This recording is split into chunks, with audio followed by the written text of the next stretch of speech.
The airfield was surrounded. Until her jet screamed overhead, Captain James Morrison stood in the dim control tower, watching the radar screen with growing dread. Enemy forces had surrounded the airfield in the dead of night. Soldiers were closing in from every direction, and his small team of defenders had only minutes before the base would be completely cut off. The walls felt like they were shrinking around him. He could hear the distant sound of engines and shouting outside. His hands trembled as he gripped the edge of the desk, knowing that hundreds of lives depended on what happened in the next few minutes. Before we begin, tell us in the comments where in the world you're watching from. Sir, we're receiving a signal, his communications officer, Lieutenant Sarah Chen, suddenly called out. Her voice was steady, but James could see the fear in her eyes. It's Captain Emma Walsh. She's inbound 2 minutes out. James felt his heart skip. Emma was their best pilot, but she was flying alone in a fighter jet. One person against an entire enemy battalion seemed impossible, yet it was their only chance. Put her through, James said quietly, walking to the window to see the darkness outside.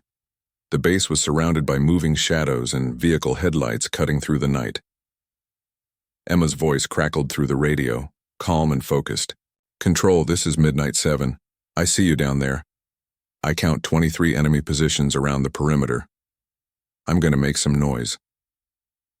James almost smiled at her confidence, though he knew the danger she was about to face.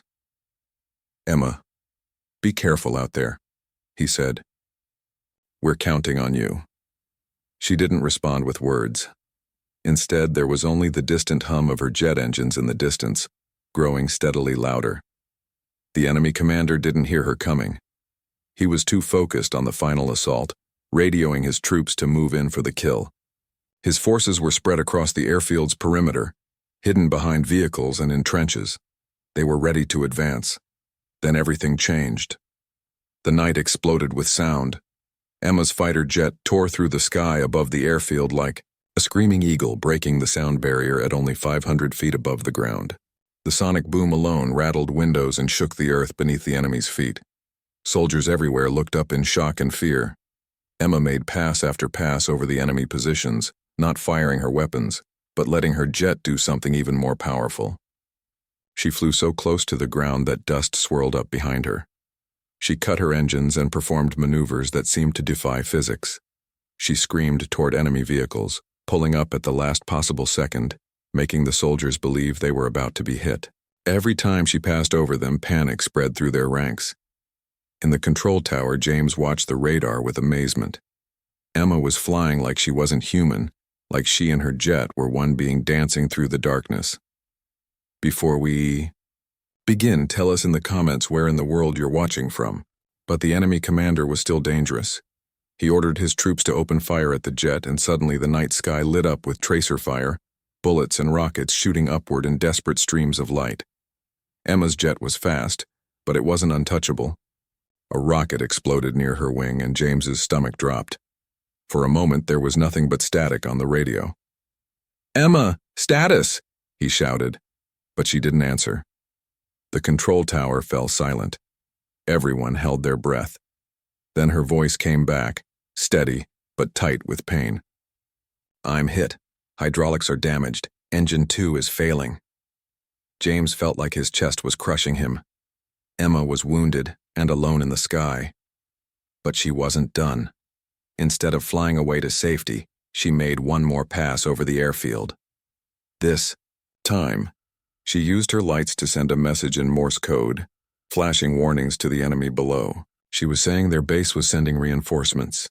She was lying, but the enemy commander didn't know that. Fear was contagious.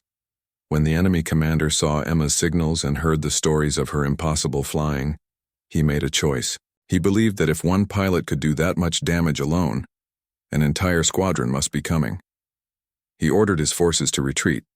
They began pulling back from the airfield, moving their vehicles and regrouping far away from the base. Within minutes, the enemy forces that had seemed so overwhelming were gone, fleeing into the darkness like shadows before sunrise. Emma's damaged jet limped back toward the airfield, barely staying in the air. Her controls were stiff and unresponsive. She had to land on one engine, and it was the most dangerous thing she had ever done. James watched from the tower as she descended through the darkness. The runway lights came on, guiding her home like a pathway through a nightmare. Her wheels touched down hard, and for a second, it seemed like the jet might flip, but Emma's skill pulled it straight.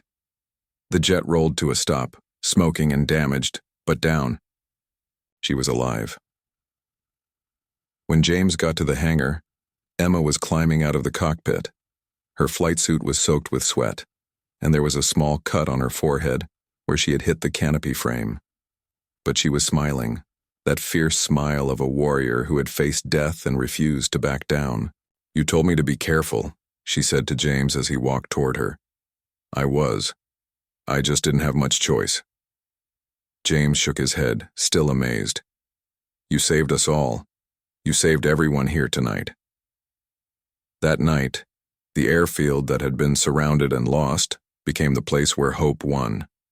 One pilot, one jet, and the courage to face impossible odds had changed everything. As the sun began to rise over the horizon, painting the sky gold and red, the soldiers at the base stood together, watching the light return to their world. Emma stood with them, her hand on the fuselage of her damaged jet, looking out at the freedom she had just given them. She had screamed overhead when they needed her most, and now the world was quiet again. The war wasn't over, but on this night, good had triumphed.